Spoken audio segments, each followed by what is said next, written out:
बिस्मिल्लाहिर्रहमानिर्रहीम। अस्सलाम वालेकुम नाज़रीन, मैं हूँ वकास अज़ीम और आप देख रहे हैं मेरा यूट्यूब चैनल।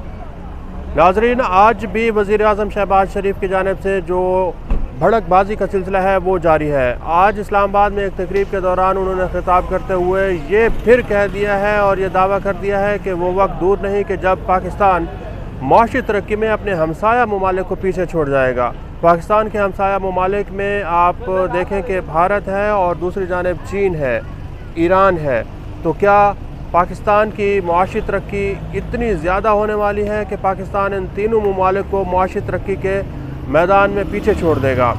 साथ ही साथ वज़ीर-ए-आज़म शहबाज शरीफ ने यह भी कहा कि अगर उनके बस में हो तो वो नौजवानों को 1 लाख लैपटॉप नहीं बल्कि 1 करोड़ लैपटॉप फराहम करेंगे, जिससे अंदाज़ा ये होता है कि वज़ीर-ए-आज़म शहबाज शरीफ को कम अज़ कम इस बात का एहसास है कि पाकिस्तान के पास वसाइल नहीं है, पाकिस्तान के पास फ़ंड्स नहीं है, पाकिस्तान के पास डॉलर्स नहीं है।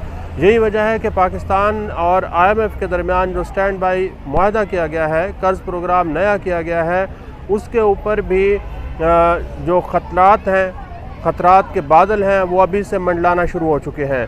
क्योंकि जो यकीन दहानी पाकिस्तान डेमोक्रेटिक मूवमेंट इत्तेहादी हुकूमत की जानिब से IMF को कराई गई है, उसके ऊपर बज़ाहिर ऐसा लगता है कि IMF को एतबार नहीं है।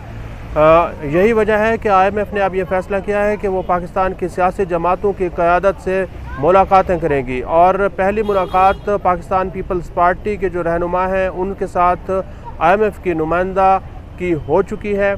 आज IMF की जो पाकिस्तान में मिशन की हेड हैं उन्होंने वफाकी वज़ीर तिजारत नवीद कमर के साथ मुलाकात की है और सेनेटर सलीम मांडवीवाला इस मुलाकात में मौजूद थे। इसके साथ साथ IMF ने यह भी फ़ैसला किया है कि वो सिर्फ पाकिस्तान पीपल्स पार्टी और मुस्लिम लीग नून से नहीं मिलेगा बल्कि पाकिस्तान तहरीक-ए-इंसाफ़ की जो क़यादत है, इमरान ख़ान है पाकिस्तान तहरीक-ए-इंसाफ़ के चेयरमैन, उनसे हर सूरत मुलाकात करेगा।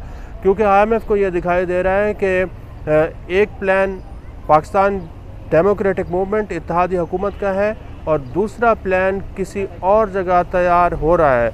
PDM का प्लान ये है कि पाकिस्तान तहरीक-ए-इंसाफ़ को अगले इलेक्शन से आउट कर दिया जाए, तहरीक-ए-इंसाफ़ को इतनी सियासी सीटें ना दी जाएँ कि वो हुकूमत बना सके।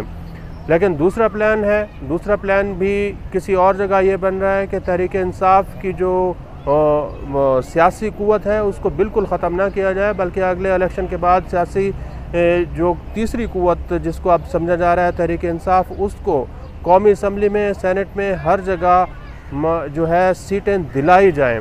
और इमरान ख़ान जो हैं वो इस प्लान में मुज़ाकरात करते हुए दिखाई दे रहे हैं। गुज़िश्ता कई दिनों से जो पाकिस्तान की मुक़्तदर हल्के हैं और इमरान ख़ान हैं वो इस बात के ऊपर पुरुम्मीद दिखाई दे रहे हैं कि अगले इलेक्शन में तहरीक-ए-इंसाफ़ की जो मकबूलियत है वो इसी तरह रहेगी और तहरीक-ए-इंसाफ़ अगले इलेक्शन में सीटें निकाल लेगी। यही वजह है कि IMF के जो हुकाम हैं वो तहरीक-ए-इंसाफ़ के चेयरमैन इमरान ख़ान से मुलाकातें कर रहे हैं और इस बात की यकीन दहानी कर रहे हैं कि अगर पाकिस्तान तहरीक-ए-इंसाफ़ बरसर इक़्तिदार आती है या वो किसी मखलूत हुकूमत का हिस्सा होती है तो IMF का जो प्रोग्राम है उसके साथ किसी किस्म की कोई छेड़खानी नहीं की जाएगी बल्कि IMF का जो कर्ज़ प्रोग्राम है इसके ऊपर हर सूरत अमल दरामद यकीनी बनाया जाएगा। नाज़रीन, पहला जो प्रोग्राम 30 जून को इख्तिताम पज़ीर हुआ है वो भी पाकिस्तान तहरीक-ए-इंसाफ़ के दौर में शुरू हुआ था, लेकिन जब सियासी अफरा तफरी बढ़ी तो वो प्रोग्राम जो है नामुकम्मल तौर पर ख़त्म हो चुका है, वो कामयाब नहीं हो सका। अब वज़ीर ख़ज़ाना इसहाक़ डार और वज़ीर-ए-आज़म शहबाज शरीफ ने एक नया प्रोग्राम किया है IMF के साथ, लेकिन अगले जो 9 महीने हैं वो पाकिस्तान में सियासी गैर यकीनी के दिखाई दे रहे हैं। IMF ये चाहता है कि तमाम सियासी जमातें उसको इस बात की यकीन दहानी कराएँ कि कर्ज़ प्रोग्राम की जो शराइत हैं उसके ऊपर हर सूरत अमल दरामद यकीनी बनाया जाएगा और ख़ास तौर पर तहरीक-ए-इंसाफ़ से IMF के जो हुकाम हैं और IMF के साथ साथ आप देखें कि अमेरिका, बरतानिया और जो दीगर लोग हैं वो भी तहरीक-ए-इंसाफ़ के साथ राब्ते में हैं, उनके साथ बातचीत कर रहे हैं कि अगला जो सेटअप होगा वो किस तरह का होगा। तो इत्तेहादी हुकूमत नून लीग और पीपल्स पार्टी इस बात को भूल जाए कि वो अगली हुकूमत आसानी से बना सकेंगे या फिर तहरीक इंसाफ को आउट कर देंगी। तहरीक इंसाफ को आउट नहीं किया जा रहा, और तहरीक इंसाफ हर जगह दिखाई देगी। अगले जो 9 महीने हैं उसकी मैं बात कर लूँ कि अगले 9 महीने के दौरान क्या होने वाला है, क्योंकि जो $3 अरब का प्रोग्राम है, $1 अरब तो इत्तेहादी हुकूमत को मिल जाएगा, लेकिन अक्टूबर में ये इत्तेहादी हुकूमत चली जाएगी और दूसरा जो $1 अरब है वो फिर अक्टूबर के महीने में ही पाकिस्तान को मिलेगा और उस वक्त तो पाकिस्तान में अबूरी हुकूमत होगी। तो IMF ये चाहता है कि अबूरी हुकूमत भी उसकी शराइत के ऊपर हर सूरत अमल दरामद करे।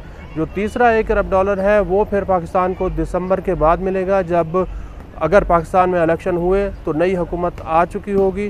तो नई हुकूमत जिसकी भी होगी उसमें पाकिस्तान पीपल्स पार्टी, नून लीग और तहरीक इंसाफ बड़ी जमातें हैं।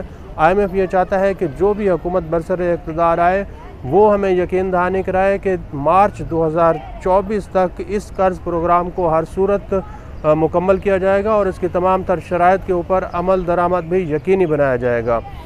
तो IMF के साथ साथ जो दीगर आलमी इदारे हैं वो भी तहरीक इंसाफ के साथ राब्ते में हैं। तहरीक इंसाफ अगले इलेक्शन में भरपूर तरीके से इलेक्शन में हिस्सा लेती हुई दिखाई दे रही है और ये भी इम्कान है कि अच्छी खासी सीटें निकाल लेगी।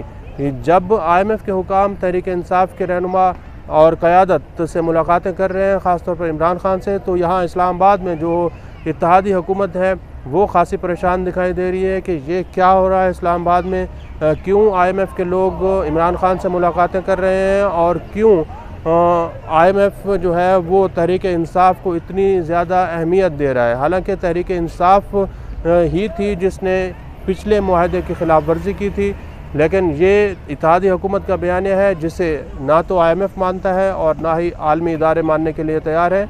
इसलिए तहरीक इंसाफ जो है वो हर सूरत अगले इलेक्शन के बाद कामयाब होती हुई दिखाई दे रही है और इत्तेहादी हुकूमत के ऊपर बिजलियाँ इसी तरह गिरती रहेंगी।